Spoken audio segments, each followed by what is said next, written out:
નમસ્કાર સૌ દર્શક મિત્રો, મારી યુટ્યુબ ચેનલમાં આપ સૌનું સ્વાગત છે। આજે હું કંઈક રવિવાર એટલે કે પૂરા 6 દિવસનો થાક ઉતારીને તરોતાજાનો અનુભવ કરાવતા રવિવારની વાત કરવાની છું। આ ભાગદોડ ભરી જિંદગીમાં આજકાલ પૂરો પરિવાર રોજ સાથે મળતો પણ નથી। ઘણા સવારે કામ પર નીકળી જાય છે તો છેક સાંજે આવે છે। તેવી જ રીતે ઓવરનાઇટ કામ કરતા લોકો છેક સવારે ઘરે આવતા હોય છે। આ જ રીતે બાળકો ઘણા સવારે સ્કૂલ કે કોલેજે જતા હોય છે તો ઘણા બપોરે સ્કૂલ કે કોલેજે જતા હોય છે। આમ આ વ્યસ્ત ટાઈમ ટેબલમાં પૂરો પરિવાર એક સાથે બપોરે કે સાંજે સાથે બેસીને જમતો હોય આવું ભાગ્યે જ સાંભળવા મળે છે। આના માટે તો રવિવાર કે રજાનો દિવસ છે, જે પૂરો પરિવાર સાથે બેસીને આખા અઠવાડિયાની મનગમતી વાતો કરી શકીએ। આ ઝડપી જમાનામાં કે પૈસા પાછળની ભાગદોડમાં આપણે ખુદને તો ભૂલી જ ગયા છીએ। હાઉસવાઈફ હોય કે વર્કિંગ વુમેન હોય કે પછી બિઝનેસમેન હોય, સૌ પોતપોતાના કામમાં એટલા ઉલઝેલા જોવા મળે છે કે ખુદના શોખને તો નેવે જ મૂકી દીધા છે। આ લોકો ખુદને ભૂલીને બીજાને ખુશ કરવાના કેટલા પ્રયત્ન કરતા રહેતા હોય છે। તેમ છતાં આપણાથી નારાજ થનારો વર્ગ તો ઓછો થતો જ નથી। તો દોસ્તો, કામ ગમે એટલું હોય, દિવસ દરમિયાન 23 કલાક ઘરકામ, ઓફિસ કે કોઈ પણ કામમાં વ્યસ્ત રહો। બસ ફક્ત 1 કલાક એવી કાઢો કે જે તમારા જ માટે હોય। આ 1 કલાકમાં તમે તમારા બાળપણના કે કોઈ પણ શોખને અવશ્ય પૂરા કરો।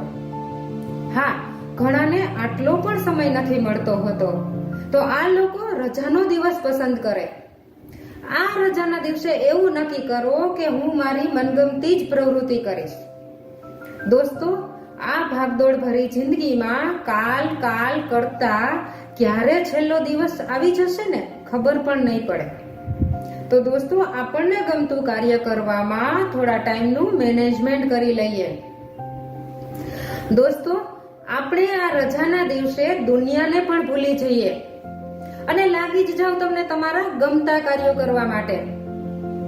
હા, ઘણા એવા લોકો પણ હોય છે કે જેમની પાસે ટાઈમ તો છે, પરંતુ તે લોકો ગપાટા મારવા, આટા ટલ્લા મારવા કે નિંદા કોથળી કરવામાંથી જ ઊંચા નથી આવતા। આવા લોકો નાહકનો કે ખોટો ટાઈમ વેડફતા જોવા મળે છે। તો ઘણા એવા પણ લોકો છે કે તેમને શું ગમે છે એ જ ખબર હોતી નથી। તો દોસ્તો, આવા ઘણા પ્રકારના ઘણા લોકો આપણે જોયા હશે। આપણને શીખવા માટેની કોઈ જ ઉંમર હોતી નથી। તમે કોઈ પણ ઉંમરમાં ગમે તે વસ્તુ શીખી શકો છો અને તમારા શોખ જરૂર પૂરા કરી શકો છો। બસ જરૂર છે ખુદને મળીને ખુદને જ ખુશ કરવાની। બસ જરૂર છે ખુદને મળીને ખુદને જ ખુશ કરવાની। દોસ્તો, ઉગતા ફૂલની જેમ ખીલેલા રહેશું તો જ બીજાને મહેક આપશું। સતત ઉગતા ફૂલની જેમ ખીલતા હશું તો જ આપણે સુગંધ પણ પ્રસરાવી શકીશું। તો આ માટે હું આજે કંઈક આવી જ સ્વર્ગની શેર કરાવતા રજાના દિવસને સતત આપણને જે ગમતા કાર્યો કરવાના દરવાજા ખોલાવતી કવિતા શેર કરવા જઈ રહી છું।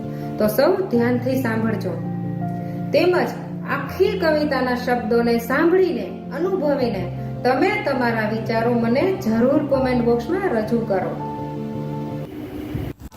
આ રવિવારે ધીમી ગતિએ પડે સવાર પણ રવિવારે, ઉતરે થાક 6 દિનનો પણ રવિવારે, મળે આરામનો એક દિન પણ રવિવારે, મળે કારોબાર જલસાનો પણ રવિવારે, વ્યસ્તતાએ ઉલઝેલો મળે પરિવાર પણ રવિવારે, થાય હળવો ભણતરનો ભાર પણ રવિવારે, ભૂલકાઓથી ગુંજી ઉઠે શેરીઓ પણ રવિવારે, ખુશીઓ તણી જમાવે મહેફિલ પણ રવિવારે, આવ્યો મન ગમતો આ રવિવાર, સ્વર્ગની શેર કરાવતો આ રવિવાર, નથી કરવા બીજા કોઈ કામ આ રવિવારે, દુનિયા પણ ભૂલી જાઉં આ રવિવારે, કલમની ધાર સજાવી લઉં આ રવિવારે, શાહીની સોડમ પ્રસરાવી લઉં આ રવિવારે, જામ કવિતાનો પી લઉં આ રવિવારે, ગઝલને ગટગટાવી લઉં આ રવિવારે.